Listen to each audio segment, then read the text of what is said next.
over the weekend. The exercise was held to see how well they could cope with a multiple crash, and they've discovered that there are still a number of problems to iron out. It was a nightmarish scene, a multiple pile-up right in the middle of the 400-metre tunnel. 6 cars, one of them on its side. Also a coach, a tanker full of non-hazardous material, and a lorry with several leaking drums of highly poisonous waste. There were 25 casualties, all of them gruesomely and realistically made up. The exercise was called for by the fire brigade. The aim of the exercise is 3 aims. First of all is to test the resources of the various services, that's the fire, the police and the ambulance, to deal with an incident. To test the liaison between the 3 services, and finally to confirm that the plan that has been laid down for attending an incident of this sort does work.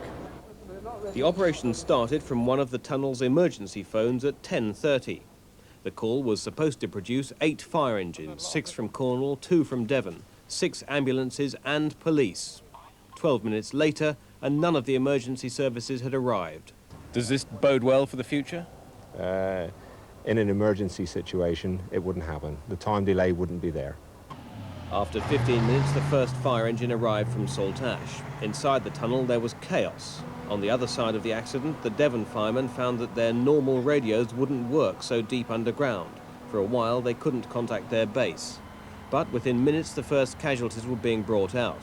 Because there was no fire, many of the officers were assisting the ambulance men. But with the number of injured, reinforcements were desperately needed. Everything is snapping in the tunnels. There's no further police assistance required. We do require further ambulance assistance in it. Potentially the greatest danger was from the toxic waste barrels in the lorry, and the fire brigade treated it very seriously. What's the problem with the lorry? Don't understand at the moment. We just want everybody away from the lorry, okay? Meanwhile, powerful cutting gear had been brought in to free some of the other accident victims. How realistic is this, do you think? It's pretty good, yes. Half the stop message came, and the fire brigade were able to look back at the exercise. There has obviously been 1 or 2 little snags, but that's the reason we were here. That's the reason we had such an extensive exercise, was to test the system to the limit. And now we'll go and iron out the 1 or 2 little problems that we've found. The emergency services say that it's unlikely a disaster of this scale will occur, but they're convinced there will be accidents, and the next time it'll be for real. The tunnel opens on Friday.